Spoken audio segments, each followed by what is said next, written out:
ಗಾಡಿ ಎಲ್ಲ ಸರ್ವಿಸ್ ಆದಮೇಲೆ ನೀಟಾಗಿ ಸೀಲ್ ಕೊಡಬೇಕು. ಇಲ್ಲಾಂದರೆ ಈ ಬೇಸಿಗೆಗೂ ಅದಕ್ಕೂ ಫುಲ್ಲು ಧೂಳು ಕೂತ್ಕೊಬಿಡುತ್ತೆ.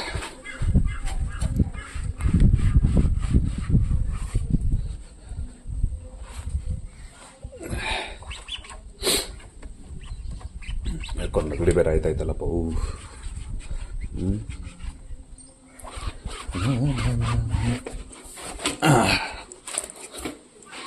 ನಾವೇನು ಸ್ನಾನ ಮಾಡ್ಕೊಂಡು ರೆಡಿ ಆಯ್ತೀವೋ ಹಂಗೆ ನಮ್ಮನ್ನು ಕರ್ಕೊಂಡು ತಿರುಗಾಡುವಂಥ ಈ ನನ್ನ ಪ್ರೀತಿಯ ಬೈಕು ಅದು ಕೂಡ ರೆಡಿ ಆಗಬೇಕಲ್ವ. ನಾವು ಅದನ್ನು ಚೆನ್ನಾಗಿ ನೋಡ್ಕೊಂಡ್ರೆ ಅದು ನಮ್ಮನ್ನು ಚೆನ್ನಾಗಿ ನೋಡ್ಕೊಳ್ಳುತ್ತೆ. ಇಲ್ಲಾಂದರೆ ಕೈ ಕೊಟ್ಬಿಡ್ತದಷ್ಟೇ ಹೊರಗಡೆ ಹೋದಾಗ, ನಿನಗೆ ಮಾಡ್ತೀನಿ ತಾಡಿ ಅಂತ. ಆವಾಗ ನಾನೇ ಯಾರನ್ನ ಡ್ರಾಪ್ ಕೊಡಿ ಅಂತ ಕೇಳಿ. ಓಕೆ ರೆಡಿ, ಮೈಸೂರು ಕಡೆ ಹೋಗೋಣ.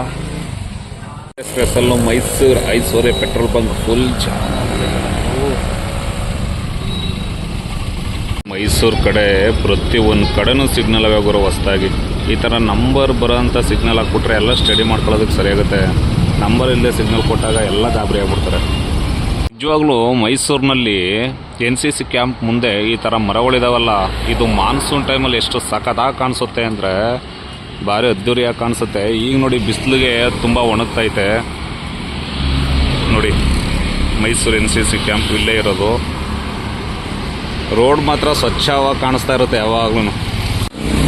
ನಿಜವಾಗ್ಲೂ ಮೈಸೂರಿನಲ್ಲಿ ಟ್ರಾಫಿಕ್ಕಿಂದ ಮುಕ್ತ ಆಗಬೇಕು ಅಂದರೆ ಇಂಕಲ್ ರಿಂಗ್ ರೋಡ್ ಕಡೆನೇ ಓಡಾಡಬೇಕು. ಏನಕ್ಕೆ ಅಂದರೆ ಅಲ್ಲಿ ಎಷ್ಟು ವೆಹಿಕಲ್ಸ್ ಅಂದರೆ ಒಂದು ಗಾಡಿನ ಪಾಸ್ ಮಾಡೋಕ್ಕಾಗ್ತಲ್ಲ. ಹೇಳಿ ಕೇಳಿ, ಇವತ್ತು ಸಂಡೇ ಬೇರೆ ನೋಡಿ, ಬೇಕಾದ್ರೆ ನಿಮಗೆ ತೋರಿಸ್ತೀನಿ ಎಷ್ಟು ವೆಹಿಕಲ್ಸ್ ಓಡಾಡ್ತವೆ. ಅದು ರಿಂಗ್ ರೋಡಲ್ಲೇ. ಇನ್ನು ಮಧ್ಯ ಸಿಟಿಲಂತೂ ವೀಡಿಯೋ ಮಾಡೋಕ್ಕೂ ತುಂಬ ಕಷ್ಟ.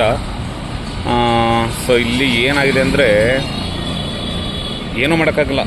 ನೀವೇ ಒಮ್ಮೆ ಯೋಚನೆ ಮಾಡಿ ನೋಡಬೇಕು.